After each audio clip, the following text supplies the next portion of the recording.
이번 시간에 알아볼 게 이 전지현 투자법이라 그래서 뭐 아는 사람들은 알 거예요. 이게 부동산도 있고 주식도 있는데 부동산을 아는 사람들이 많고 주식은 아는 사람들이 거의 없어요. 제가 둘 다 알려드릴게요. 부동산 투자의 기본인 대출을 안 쓰고 현금으로만 투자를 해요. 전지현 씨는. 그래서 리스크가 별로 없는 투자를 하고 투자 성향이 굉장히 보수적인 스타일입니다. 그럼에도 불구하고 2019년 당시 부동산 보유 규모가 870억 정도였으니까 지금이 이제 1000억이 넘었을 거예요. 한 전문가의 말을 빌리자면 그녀의 부동산 투자 방법은 5가지로 함축할 수 있다. 먼저 저렴한 건물을 계속 찾는데 눈여겨본다. 두 번째, 신축으로서의 가능성을 본다. 셋째, 호재를 생각한다. 그리고 넷째, 현금으로 산다. 다섯 번째, 프랜차이즈를 둔다.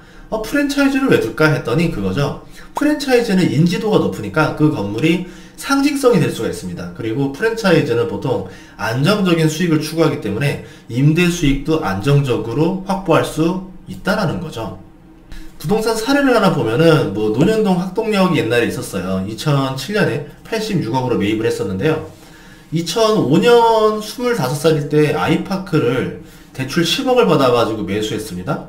2년 후에 다시 현금 60억을 벌어온 거예요. 그래서 이번에는 학동역에 건물을 사버린 거죠. 2007년 당시 평당 4,600에 거래했으니까 싸다고 볼 수는 없을 것 같아요. 2011년에 리모델링 해가지고 건물이 지금의 모습을 갖추게 됐습니다.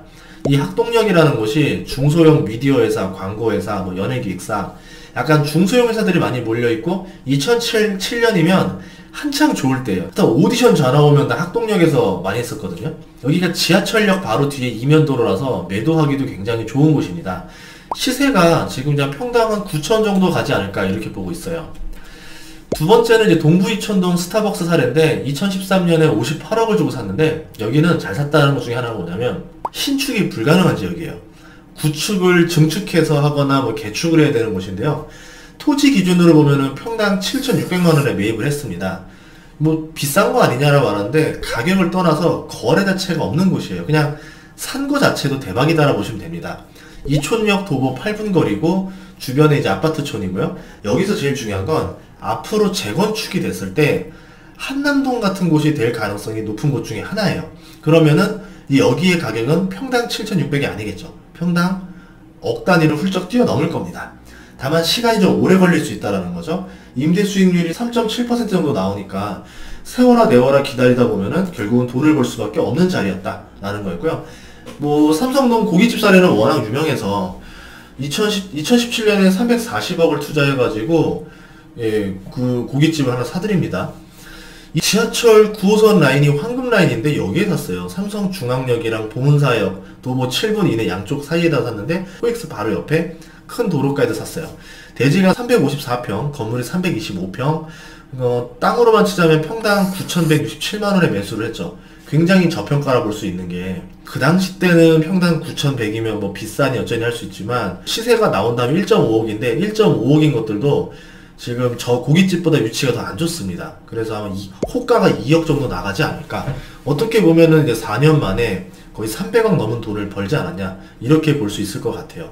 여기에는 이제 GTX 삼성역이 개통하고요, 현대 GBC 타워가 들어오고요, 한전부지가 개발됐잖아요. 이제 또 강남에서 삼성으로 이제 대기업들이 모이면서 이쪽으로 중심축이 이동하지 않겠느냐 이걸 보고 미리 들어간 투자다라 볼 수 있습니다. 고깃집이 임대 수익률이 하면은 1.24%밖에 안 된대요. 그러니까 이거는 좀 더 길게 본 매매 차익을 노린 투자다 이렇게 볼 수 있죠. 이거를 현금으로 사들인 거는 대박인 것 같습니다. 그런데 우리가 이런 건 따라하기 어려운 것들이고요. 전지현 투자법 중에서 주식 투자법은 우리가 좀 해볼 만합니다. 전지현 씨 같은 경우는 굉장히 많은 광고를 찍었죠. 광고 퀸이라 불릴 정도로 정말 여러 광고들을 다 찍었습니다. 거의 뭐 20년 넘게 광고계에서는 탑 클래스로 와 있었기 때문에 우리나라의 유명한 제품들을 한 번씩 다 찍어봤다 이렇게 할 수도 있을 것 같아요. 그 중에서 전설의 시작이 있었으니 1999년 2% 부족할 때였습니다. 1999년 7월에 2% 부족할 때라는 음료수가 출시했는데 솔직히 그 음료수는 복숭아 맛으로 밍밍했어요. 이게 뜰 거라 상상을 못했지만 CF로 뛰어버립니다. 그때 전지현 씨가 CF를 하면서 했을 때 당시 주가가 9만원이었었어요. 이때 전지현은 엽기적인 그녀로 이미 히트를 친 상태였기 때문에 나이는 어리지만 탑 클래스 안에 드는 연예인이 돼버렸죠. 2000년에 이 광고가 히트 광고 2위까지 갔었어요. 네티즌한테 조사했더니 가장 히트 친 광고로 1위가 됐었습니다. 근데 이때는 또 주가가 잠깐 내려서 주가가 65,000원이었어요. 왜 그러냐면 우리나라 그 닷컴 버블이 무너지면서 아무리 같이 주라 해도 저렴한 가격에 나오던 시절이었었죠. 2001년에 봤더니 출시 2년 만에 이게 10억 캔이 판매가 됩니다. 2002년 7월에 주가가 얼마가 됐냐면은 89만원이 됐어요. 그러니까 2000년에 내가 65,000원에 샀다라 치면 14배인가요? 14배인가요? 딱 2년 만에 14배를 먹을 수 있는 투자가 됐다라는 거죠. 2007년엔 주가가 얼마가 됐느냐? 166만원이 됩니다. 그러니까 65,000원짜리 주식이 20배가 넘는 기적을 보여준 거죠. 그 당시 때 많은 얘기들이 있었는데 2% 부족할 때가 어떻게 성공한 거냐라고 얘기를 하니까 이거는 전지현 광고의 영향을 뺄 수가 없다. 이건 정말 잘한 거다. 이제 이런 이야기들이 나왔던 겁니다. 제2의 전설이 뭐였냐면 2001년 LG생활건강이 이제 LG화학에서 분사를 하면서 이제 상장이 됐어요. 그때 나오고 엘라스틴이라는 게 있었는데 2001년 엘라스틴 CF를 전지현이 찍습니다. 전설의 광고가 시작된 거죠. 엘라스틴 했어요 하면서 긴 머리를 찰랑찰랑거리면서 그 머리를 보여줬죠. 우리는 엘라스틴 광고를 기억 못하는 사람이 없을 이유가 그 광고가 11년 동안 갔어요. 2001년에 광고를 하자마자 시장 점유율이 15.8%입니다. 업계 1위를 차지해버려요. 한방에. 엘라스틴 했어요. 한방에. 왜 이유 하나? 전지현이 했으니까 쓰는 거예요. 그냥 가는 겁니다. 주가가 1년 만에 4배가 올랐어요. 갑자기 회사 입장에서 난리가 난 거죠. 이게 뭐야? 라고 해가지고 계속 갱신을 해서 11년 동안 재계약을 했었고 주가는 어떻게 됐느냐? 전지현이 엘라스틴 광고를 하는 11년 동안 70만원까지 올라갑니다. 몇 배가 됐냐면 10년 동안 주가가 60배가 올라간 거죠. 2011년에는 영화라던가 드라마가 좀 잘 안되면서 잠깐 주춤하던 시기에 모델이 이제 김태희로 교체가 됩니다. 그러고 나서 2019년 5월에 어떻게 됐느냐? 결국은 다시 엘라스틴 광고 모델을 재탈환했죠. 어떻게 보면은 엘라스틴 광고라고 하면 이제 20대의 되게 젊은 여배우들, 핫한 여배우들이 하는 건데 40대 여배우가 거의 20년이 지나서 재탈환을 해왔다? 이건 대박인 거죠. 그만큼 영향력을 끼쳤다. 이렇게 볼 수 있었던 겁니다. 2006년에는 또 재밌었던 게 이제 남양유업이 있었는데요. 이 남양유업은 되게 웃겼어요. 17차라고 해서 저도 2006년에 이거 엄청 사 먹었어요. 다이어트 하려고. 전지현 씨가 이제 광고를 하면서 17차를 했는데 이 매출이 1,100억이 나와요. 어떻게 보면은 17차 그냥 음료수 지금은 또 많이 안 사 먹잖아요. 근데 그게 어마어마한 히트를 쳤습니다. 진짜. 그때 거의 제2의 2% 부족할 때 급이었다라는 거죠. 근데 이게 재밌는 얘기는 뭐냐면 17차랑 맞서 싸웠던 라이벌이 있었는데 광동제약의 옥수수 수염차라는 게 있어요. 2006년에 맞붙었던 사람은 하지원이었습니다. 하지원도 핫했거든요. 밀렸어요. 2007년에는 전지현이 또 한 번 더 나와요. 그리고 옥수수 수염차는 교체가 돼가지고 누가 나왔냐면 보아씨가 나옵니다. 전지현 씨가 또 이겼죠. 2008년부터 2010년까지도 전지현 씨가 계속 나왔고 2008년부터 2010년에 누가 나왔냐면 김태희 씨가 나와요. 김태희 씨가 나오면서 옥수수 수염차를 그래도 조금 좀 이제 안정화 시켜놨어요. 옥수수 수염차가 모델을 1년마다 교체하는데 김태희 씨만 옥수수 수염차 모델을 3년 가까이 합니다. 그러니까 둘이 한번 전면 붙었었죠. 그리고 나서 이제 전지현 씨는 광고를 종료했고 2011년 이후로 이제 옥수수 수염차를 보면은 현빈이 등장합니다. 전지현 씨가 이제 그 17차 광고를 안 하고 현빈 씨가 이제 광고를 하기 시작하면서 올라갔죠. 1위가 됩니다. 옥수수 수염차가. 그 뒤부터는 뭐 이제 옥수수 수염차의 세상이죠. 1년마다 교체가 됐는데 2015년이 대박이에요. 전지현 씨가 등장합니다. 야, 이거는 못 이기죠.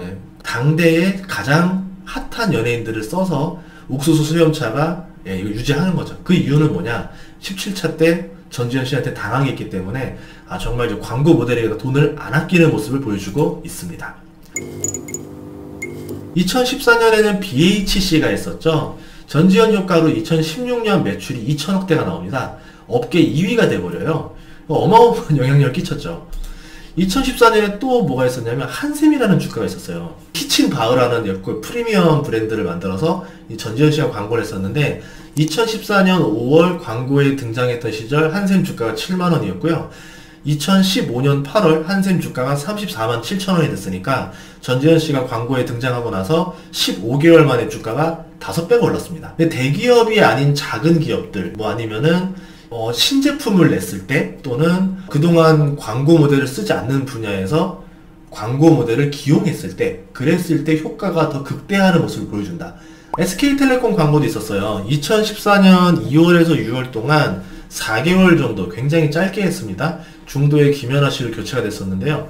그때 이제 2014년 2월 초에 주가가 21만 6천 원이었는데 2014년 9월에 종가가 29만 원이 됐죠. 네, 그때 광고가 전지현 씨랑 이정재 씨가 광고했던 거였는데 정말 짧게 나왔지만 그 불구하고 그 해에 올해 소비자를 사로잡은 광고 1위가 돼버립니다.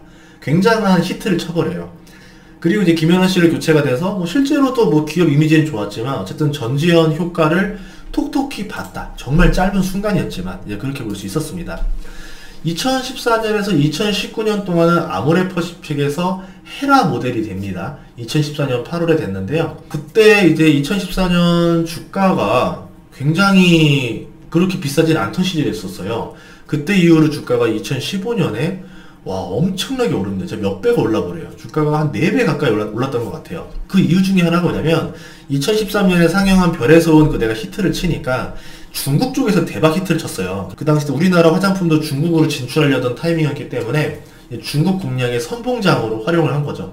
하지만 2017년에 사드 사건이 터지면서 아모레퍼시픽 주가가 하향세를 걸어요. 그럼 아모레퍼시픽 입장에서도 어떻게 하면 다시 또 재개를 할 수 있을까 싶어서 2019년 신동력을 얻기 위해서 제니를 듀얼로 씁니다. 헤라에다 전지현과 제니를 이렇게 같이 썼는데 어떤 이유인지 모르겠지만 계약이 끝나서 그런지 몰라도 2020년에 경쟁사로 넘어가 버립니다. LG생활건강 숨37 모델로 새 출발을 해버려요. 그렇게 되면서 이제 주가는 어떻게 됐을지 이제 한번 더 봐야 되는데 어쨌든 아모레퍼시픽도 최근에 주가가 많이 올라서 아모레퍼시픽도 윈이고 LG생활건강도 주가가 많이 올라가지고 서로 윈 아닐까 싶습니다. 어쨌든 LG생활건강 같은 경우는 2019년이든 2017년이든 사드 타격 안 받았어요. 주가 계속 올랐습니다. 2020년 주가가 130만 원이었는데 우연인지 아닌지 알 수 없지만 전지현 씨가 광고 모델을 하고 나서 주가가 103만 원까지 잠깐 내렸다가 다시 150만 원으로 어쨌든 올랐습니다. 전지현 씨가 광고 맡아서 주가가 떨어지기가 더 어렵다라는 거죠. 또 다른 예시가 있어요. 클라우드가 처음 나올 때 2014년 4월에서 2년 동안 전지현 씨가 이제 모델을 합니다. 그때 주가가 150만 원이었습니다. 그리고 1년 뒤 2015년 5월에 주가가 299만 원을 가요. 전지현 씨가 모델하고 나서 1년 만에 주가가 2배가 돼버린 거죠. 2019년에 이제 다시 11월에 전지현 씨를 재발탁했습니다. 클라우드는 전지현이지 라고 하면서 테라가 등장하니까 이제 긴장을 한 거예요. 했더니 그때 주가가 13만 7천 원이었습니다. 현재 주가는 15만 8천 원이에요. 어쨌든 주가를 올렸어요. 좀 기가 막힌 타이밍 아니에요? 신기하죠? 2019년에서 2021년에 또 마켓컬리라는 게 있는데 이게 또 재미있는 게 2013년에는 쿠팡에서 전지현 씨가 광고를 했어요. 그래서 쿠팡을 성공적으로 안착을 시킵니다. 어쨌든 전지현 효과가 있었다라는 거죠. 그리고 마켓컬리도 등장하면서 이 전지현 씨를 모델로 기용하기 위해서 굉장히 노력을 많이 하죠. 10억을 썼다 이런 얘기가 많이 있었는데 고부가 가치 이미지 가게에 성공을 합니다. 마켓컬리의 배송 지역이 서울 위주였다라는 거, 특히 그리고 그 당시 때 강남에서 많이 수요가 있었다라는 거, 주 고객 연령대가 전지현 씨와 비슷한 30, 40대 여성이 많았다는 거, 이 타깃 모델로 발탁을 했던 거였고요. 실제로 효과가 먹혔고요. 지금은 마켓컬리가 어떻게 됐느냐? 미국에 상장할 것 같죠? 쿠팡 시총이 80조니까 이제 마켓컬리는 그렇지 않다 하더라도 수십 조의 가치는 나오지 않을까 이렇게 보고 있습니다. 어쨌든 전지현 씨의 득을 톡톡히 봤다라고 할 수 있겠죠. 그럼 최근에 뭐가 있냐면 2021년 4월에 샘표에서 치킨 마크니 커리를 냈습니다. 전지현 씨를 모델로 딱 신제품이 나올 때 전지현 씨를 모델로 딱 썼어요. 이거는 거의 공식이에요. 신제품일 때 전지현을 쓰면은 효과가 기가 막히더라 라는 게 있었는데 2021년 4월 12일 샘표 커리가 출시하던 시절 주가가 53,900원, 그 다음 때 4월 19일 전지현 광고가 시작됐는데 이때 주가가 54,600원, 현재 6월 4일 주가가 58,900원, 10% 올렸습니다. 딱 2달 만에. 그래서 제가 이제 결론을 내볼게요. 전지현이 광고한 기업 투자 방법 정리, 이렇게 해서 정리를 하자면, 첫째, 광고 히트율이 상당히 높다. 광고주들이 좋아할 만한 요소를 정말 많이 가진 배우다라고 할 수 있고요. 하지만 대부분 천송이 이미지가 강하다라는 점. 그런데 그 고객들은 천송이 이미지를 되게 좋아한다라는 거죠. 제품 히트율은 높은 편인데 이게 꼭 100%라 볼 수는 없어요. 지금 제가 이제 히트작들을 많이 보여드린 거고, 초히트작들은 굉장히 많이 나왔습니다. 또 드라마, 영화 히트작이 나왔을 때 전지현의 광고 히트작이 굉장히 많이 나왔습니다. 99년, 2014년에 집중적으로 히트작이 많이 나왔는데요. 1999년에 엽기적인 그녀가 히트쳤었죠. 2012년에 도둑들, 2013년에 어느 별에서 왔니가 대박을 치면서 이제 그때 이후로 광고들이 초대박을 쳤습니다. 그런데 이번에 예정작이 있어요. 넷플릭스의 킹덤 아신전이 7월 23일날 출시합니다. 그러면은 이제 인지도가 분명히 올 하반기부터 엄청 올라갈 거고 모델 값이 올라갈 거 아니에요? 그때 광고로 딱 등장하는 것들, 아니면은 지금 먼저 잡아서 광고하는 것들, 어떤 게 오를지 모르겠지만 좀 기대가 됩니다. 현재 광고하는 걸 알아보니까 농심 백산수가 있고요, 샘표 커리가 있고, LG생활건강에 숨 37이 있습니다. 이 셋 중에 누가 많이 오를지 모르겠어요. 어쨌든 장기 투자의 개념으로 보기는 어렵습니다. 아까 보다시피 그때는 올랐지만 떨어지는 모습을 많이 봐줬죠. 그래서 여러분들이 그냥 한번 참고로 봐주시면 좋겠습니다. 다음 시간에도 좋은 정보로 찾아뵙도록 하겠습니다. 좋아요와 구독 많이 부탁드릴게요.